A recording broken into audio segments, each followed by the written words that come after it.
Welcome, ladies and gentlemen, to another edition of the Finished Article podcast. My name is Shazad, and I'll be joined by co-host Shazad. He's here now. Hello, Shazad. How is everything? What's going on, bro? You right? Yeah, good, man. Good. Just thought we'd just get into it straight away. So we'll start off with. I'll start off with like some of the smaller things. So I know a few of the youngsters have signed new deals recently. There's can't remember his first name. He's called Alanga. He's about 17, 18-year old. He's signed a long-term deal. There's no news on the length of the contract, but it's meant to be a long-term deal. So I'm guessing it's about 5, maybe 6 years. Same with Hannibal Mejbri, I think he's called, French international. Hannibal's actually quite good. So I've seen his performances. Yeah, he is. He's very good, man. He's very good. Done all right, and I think he's one for the future. Pretty much similar to what Yeah. Greenwood and Rashford were back in the day. Exactly, yeah. And the other guy, Alanga, he's won I think basically Youth Player of the Year last season. So he's one of the good. He's one of the good players coming through. So another thing. So I'm going to talk about Haaland coming to United. I've probably spelled his name wrong in the title of the podcast, but it's all good. So I know we were meant to sign him in 2018 before he went to Borussia Dortmund. Yes. Now I've read somewhere that I'm laughing because to me it's quite funny. You know this John Murtough that we signed? Yeah, that came 8 years ago with David Moyes. Yeah. Yeah. So he was basically part of the deal to bring Haaland to United in 2018. Mm-hmm. And let's just say he made a big mess up, and that's why we didn't sign him. And when I say big mess up, it's a little small thing that he's got wrong. It was time zone difference. So he was meant to ring Mold. We got Haaland from Mold. No, not Mold. Leipzig. RB Leipzig, is that the team that we got him from? He went to from Borussia Dortmund. So he was meant to ring this team at 9 o'clock in the morning. And obviously, he's in England and they're in Scandinavia, the other team. There's an hour in time difference. So basically, he thought it was 9 o'clock UK time, but they said it was 9 o'clock their time. So when it got to 9 o'clock here, it was already 10 a.m. over there. So he missed the chance to ring them. And by the time he did ring them, which was at 10 o'clock here, but 10 o'clock there, but 9 o'clock here, he'd already signed with Borussia Dortmund. And that's the only reason we haven't signed him. Yeah, but does that not show the incompetence of Man United since David Gill and Fergie retired? The fact is, exactly, it can't be that incompetent, bro. That's laughable. If you ask me, that is a laughable reason for not signing a player. That the guy who was meant to ring him didn't ring him on time. And not saying that he missed the time. He got the time completely wrong. He thought it was 9 o'clock in the morning UK time when it was supposed to be 9 o'clock their time, or the other way around. Either way, he rang them at 10 a.m. You're telling me a guy of that caliber doesn't have a calendar that tells him that I need to call X person to confirm the deal at such a. So we're all working professionals, and you're telling me this guy was incompetent that he couldn't check his calendar. Exactly. That's common sense. Everybody has a calendar; they know how to use it. Simple. At the day, it's just stupid. Yeah, that's it. I mean, I'm going to be honest with you. Haaland to United is actually pretty good. The problem we've got is that you've got Chelsea, you got Liverpool also looking at them. Now the problem there's actually other teams. There's Man City, Barcelona, and Real Madrid are all in for him now. Here's the thing. I don't know if you heard. This is breaking news. So apparently, United's transfer budget this year in the summer, due to the whole COVID predicaments, from what I read from another podcast, is only 110 million. So basically, you either go all in for Haaland, or you basically you don't for someone else. Either you get Haaland or you don't with that money. Exactly. Now the rumor is I've just read this. This was latest news that I've read online. I don't know how I don't know how reliable the source is, so Mm-hmm. if it's not right, please just forgive me for that. But Solskjaer is looking at getting rid of Anthony Martial because he's not happy with his performances. Now, to just wait on this, just wait on this. Now, they're trying to do a swap deal for Martial for Haaland at Borussia Dortmund. Well, here's the thing: Borussia Dortmund are a club that buys youngsters like Jude Bellingham, who they bought from Birmingham last year. Yes, very, Sancho they bought from Man City. Here's that. So they bought Sancho from Man City, I think, 3-4 years ago, and he's been a phenomenal superstar. Definitely, What Borussia Dortmund do is they churn out players, they give them talent, they give them the platform to develop, and then they sell them on. So effectively, exactly. Martial going to Dortmund is good because I think he'll suit the German league. Whether the Glazers will get rid of him is a different story. Now, I think they will. Do you remember when Martial came in back? Was it 2018 when he played? I think it was a bit earlier than that, but yeah.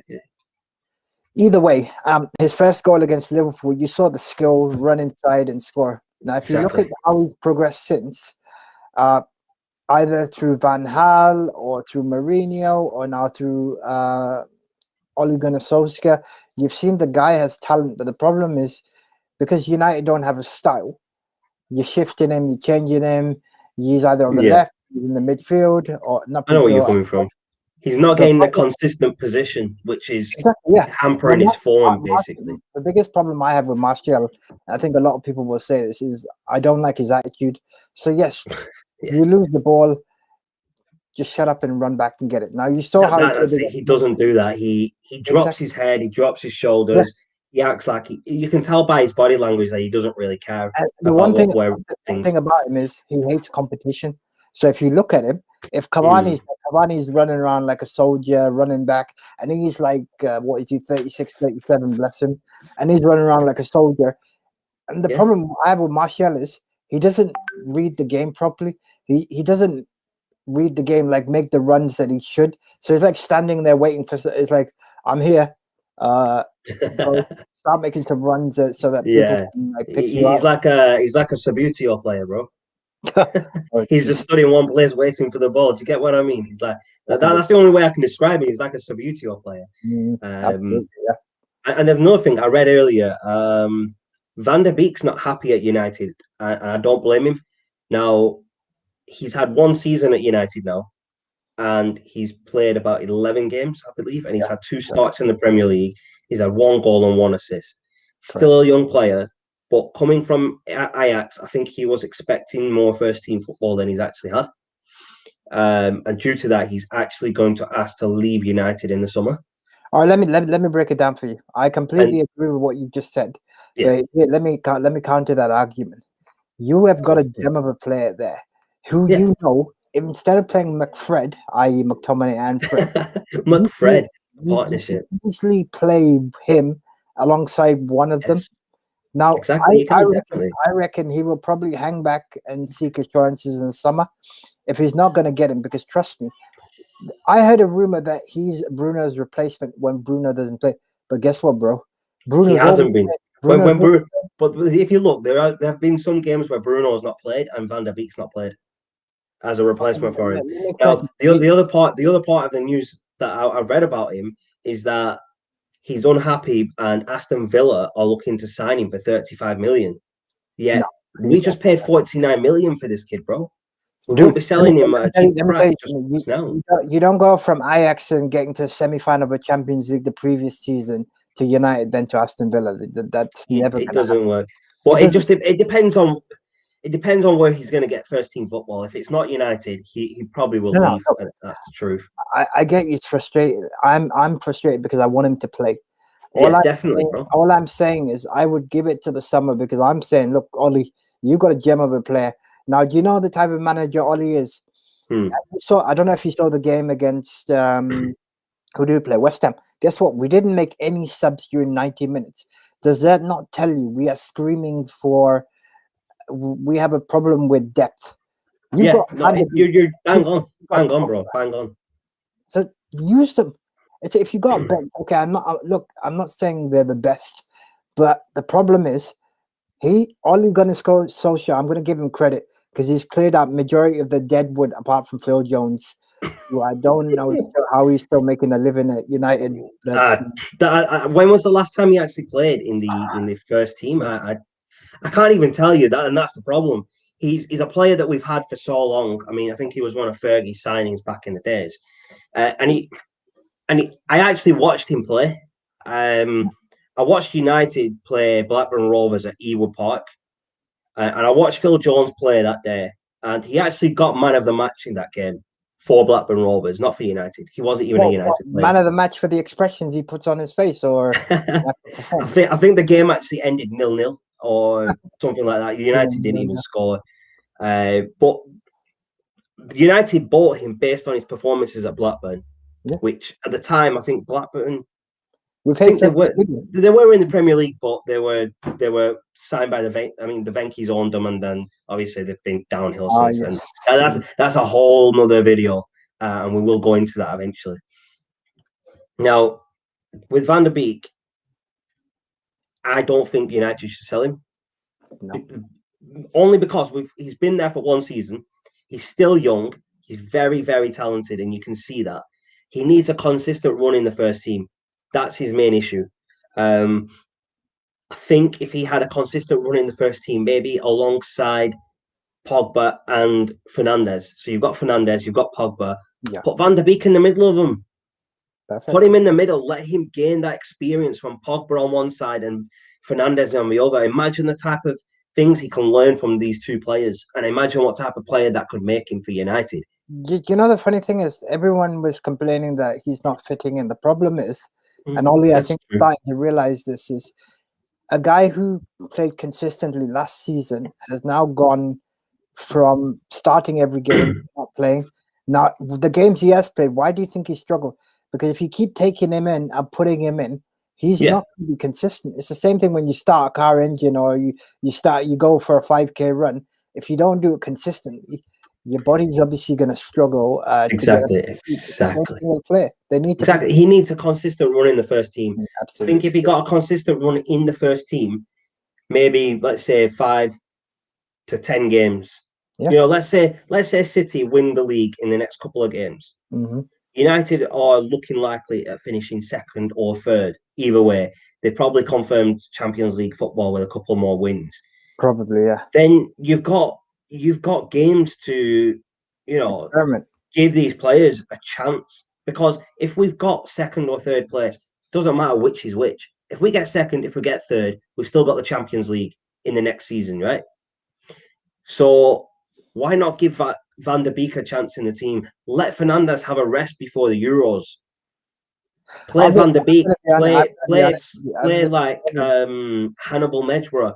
Play, what's the other guy called? Elanga. Let them have first team football. Give Henderson a proper run in the team. I know David De Gea has just come back from paternity leave, and I think he's in the squad that's travelled to AC Milan. Tomorrow, yeah.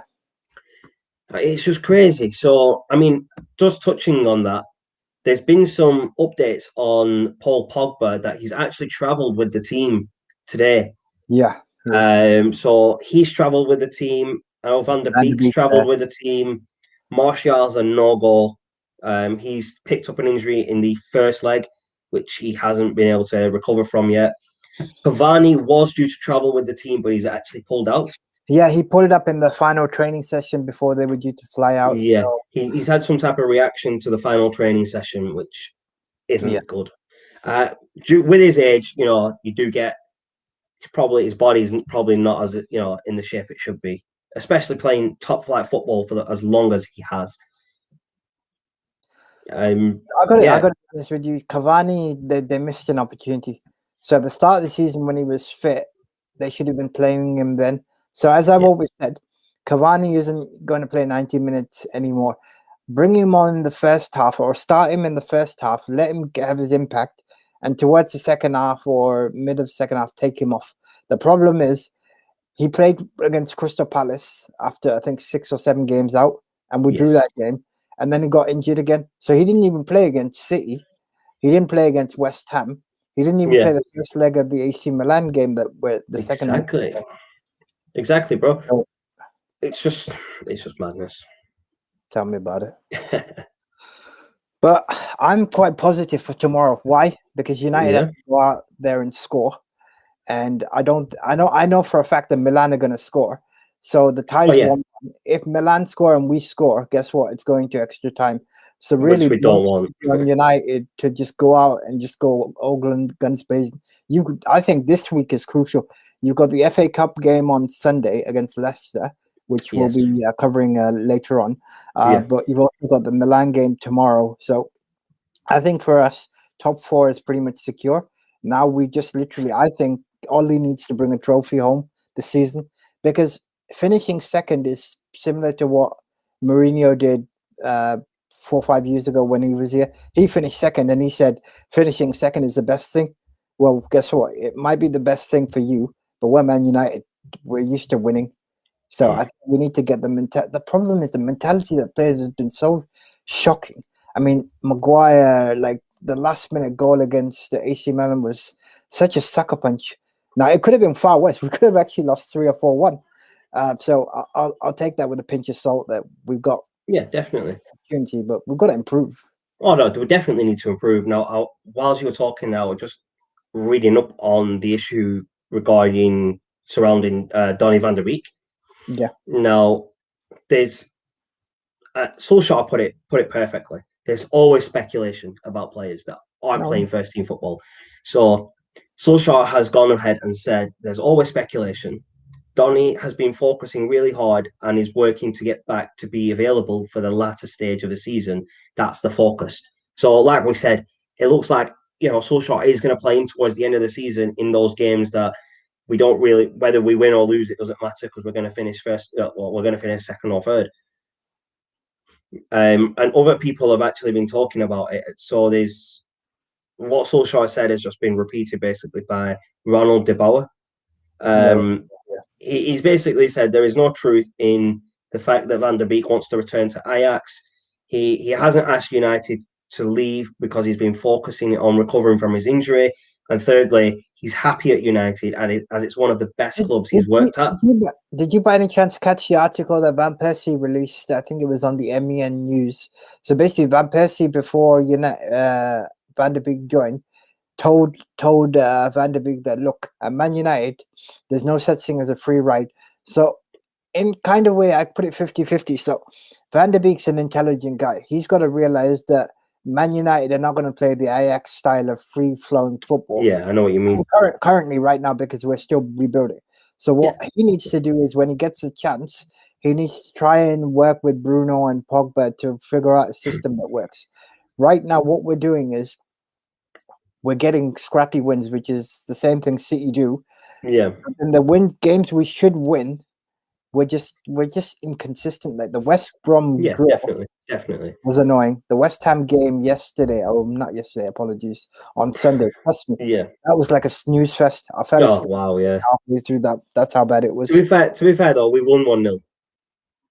I'm not complaining. I'm not saying you're complaining, but with the form that we've got, with the way things are going, any win's a win for United. Whether it's a 1-0 scrappy win like at West Ham or whether it's 2-0 at City, it doesn't matter. A win's a win to me. But I get where you're coming from. Now, I've just been searching online about other things.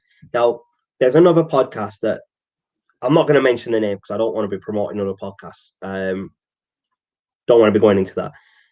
But there's a few videos that they've put up. And one of their videos is that United are looking to do a transfer swap of Pogba for Ronaldo at Juventus. Now, that's obscene. Where are they getting this information from? Where are they getting this information from? Like, United have Ronaldo to United and Pogba to Juventus. Now, don't get me wrong. I absolutely love Ronaldo. For me, he's the best player in the world. And I could argue with people on any podcast anywhere that Ronaldo is the best player right now in the world. And he has been for the past, 10 years or so. Mm-hmm. But Ronaldo is going towards, I wouldn't say the end of his career because I think he's still got a good 10 years left in him, if you ask me, with the way that he is.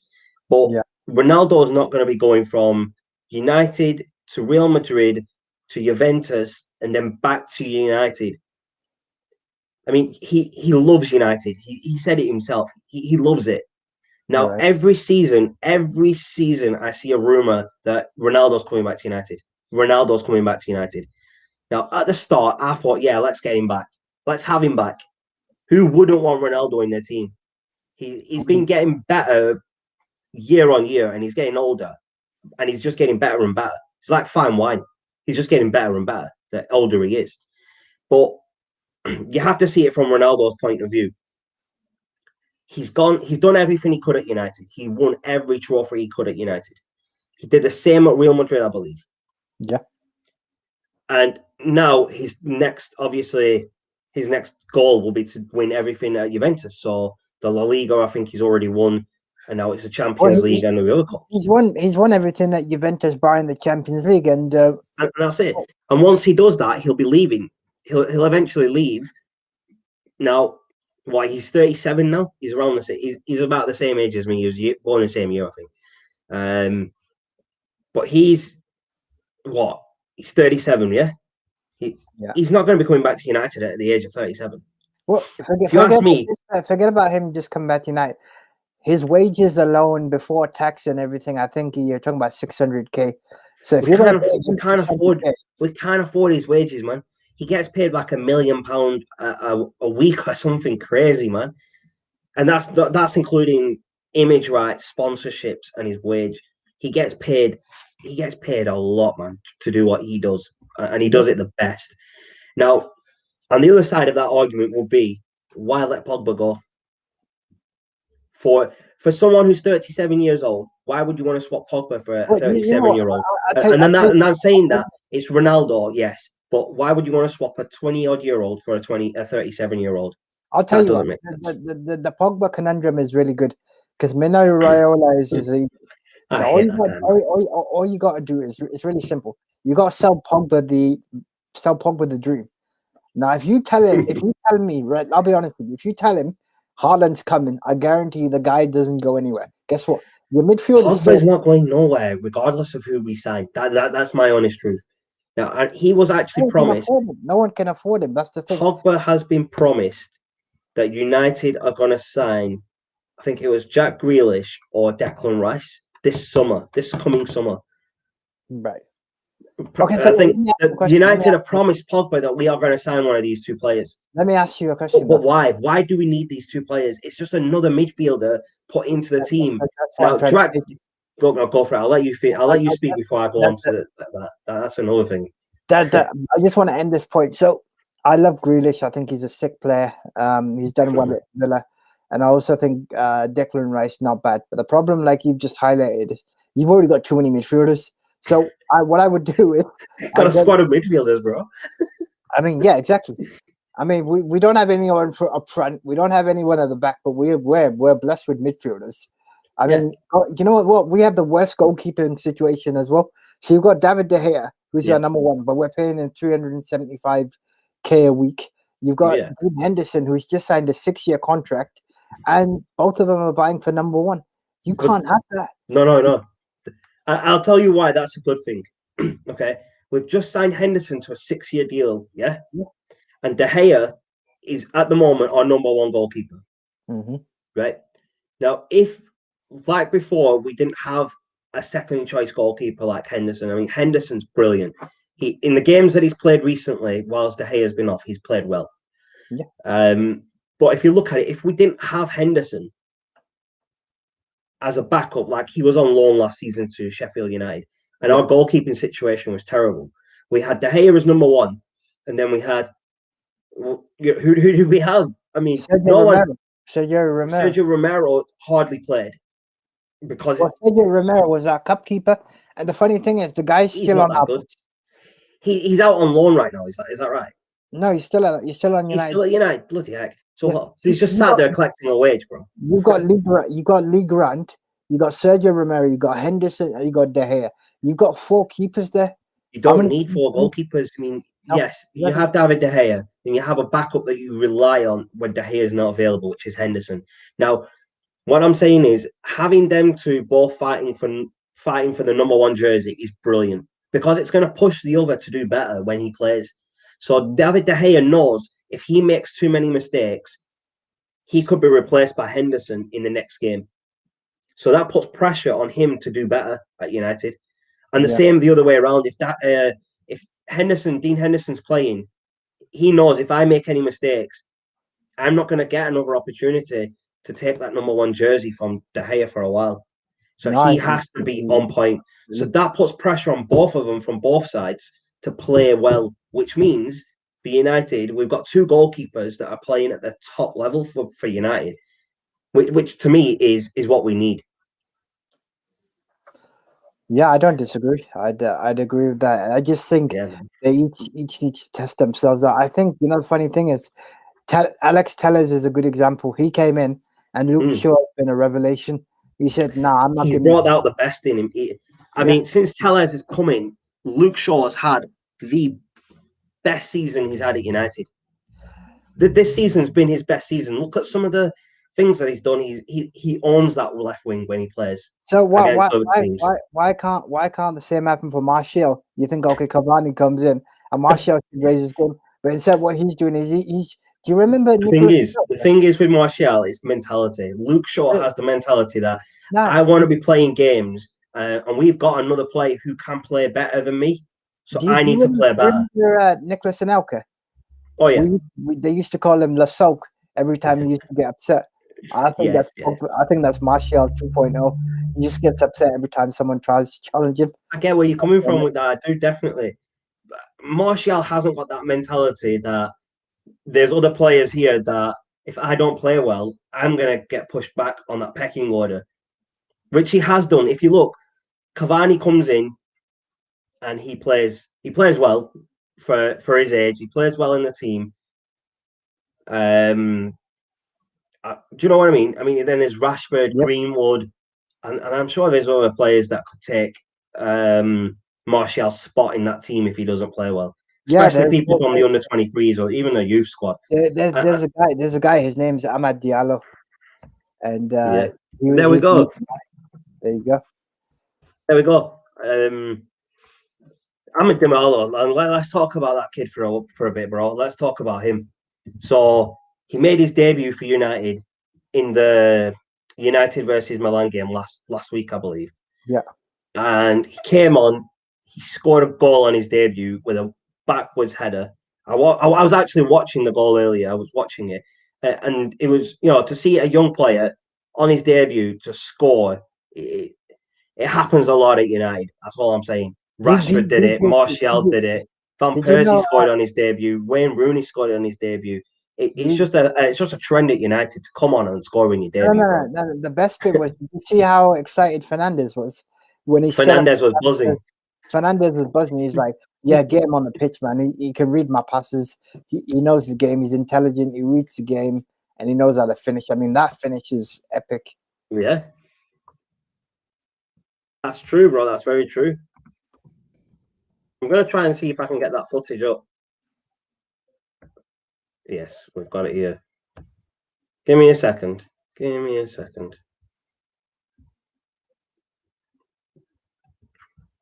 Sorry, I'm just going to put. I'm just going to share my screen and show you the goal. I know you've seen it. Why not, man? Why not? Bear with me, though. Bear with me. Here we go. I'm sharing the tab. Can you see it now?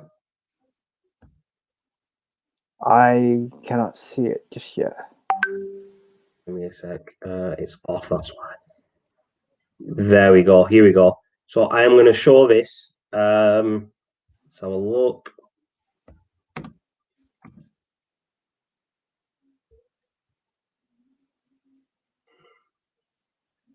Here we go. This is just some of the highlights of Diallo. Kid's got pace, I'll say that much. Exactly. I mean, just look at the way he's playing on that wing. Look at that. He's trying to take on players. There it is. Look at that. Genius, man. He spun around and flicked it with the back of his head. Do you know what I mean? That's a sick finish. That was a brilliant finish. That's what I'm trying to say. Absolutely. On your debut, to score like that's something else. Indeed, that is something else. Now, I mean, I think he should start in the game tomorrow. He needs to start. So go for it. I'm going to go through. I know we're going to speak about it tomorrow. We've got a video lined up for tomorrow to obviously discuss the lineup and the game. But Amad Diallo needs to be in the starting 11. I know Fernandez is definitely 100% guaranteed to be in that starting 11. But if he's fit, he's in that starting 11 no matter what. He has to be in that starting 11 for us to win games. That's just, unfortunately, that's just the way it is. United have relied on Bruno Fernandes too much, and that's why he's played so many games, and that's why he's actually probably burnt out at this point. But he still goes out there, he gives it 100%. He scores goals, he creates goals. He still has that passion. You can see it when he's arguing with people. You can see the passion in him. Yeah, absolutely. Especially when he's arguing with the referee. He's arguing with his own players. He's arguing with whoever. That shows his passion for United, and you don't see that in a lot of the other players at United. I don't think there's another player that is as that vocal or animated, if you want to call it. Why do you think that is? Let's review it for a second before we move on. It's really simple. The guy is a serial winner. He wants to win. So what he's doing, he's actually dragging the rest of the team forward. Now, I would actually take the captaincy of Maguire and give it to Bruno Fernandes. Why? Because he drives the team forward. You can actually lead from him, and that's where I think it should be for next season. You can tell that he's a leader, but you can't take the captaincy off Maguire for no reason. We had actually a good reason to take it off him about the all that issue that happened in Greece with Harry Maguire and all that. We had the opportunity to take the captaincy armband off him, but we didn't. United stood by their player, stood by their captain, and that shows that the trust that they have in him, which is good. You should have trust in your captain and your players. And Harry Maguire has repaid that faith in his performances. He's had some good performances. He's done good defending. Guys, you know what I'll say before we carry on is if anyone has any comments or feedback or what they think the lineup should be for tomorrow, because we'll be covering it in the preview show before the game, let us know in the comment section. Or if there's anything you'd like us to cover off, please do leave us a comment. Also, I'll just add from my side, please leave a like and subscribe on the channel. I really appreciate the following because we're just building up the channel. And any topics you'd like to see us cover, please do let us know, because myself and Shazad, the dream team, we're looking to build up and cover anything you guys need. But really great for having me on, Shaz, and let's see how it goes. Yeah, no, I was just going to say as well, please just, thank you very much for the people that are following the channel, subscribing, watching the videos. It means a lot. We can't grow without you. So, thank you very much. Secondly, yes, we are finished for today, but we will be back tomorrow with a preview of the United and AC Milan second leg in Europa League at San Siro. We will have, the video is already scheduled in, so if you want to set yourself a reminder so you don't miss it, by all means do so. We will be on about 7:30 tomorrow. Yep. Hopefully the lineup's revealed by then, and we can go through the lineup for United. We can go through Milan's lineup. We'll go through our thoughts on the game, what needs to happen, and give our predictions, and then we'll watch the game. And then, just so you all know, we will be back around 10:30 tomorrow. After the game, we'll give our post-match analysis, give you our thoughts on what happened and how we feel about it. So, lastly, thank you very much, everyone, for tuning in. It's been great to have you on, Shazad. Great to have the conversations that we've had. So, thank you very much to everybody, and we'll see you again tomorrow. Take care, guys. We'll see you tomorrow. Bye.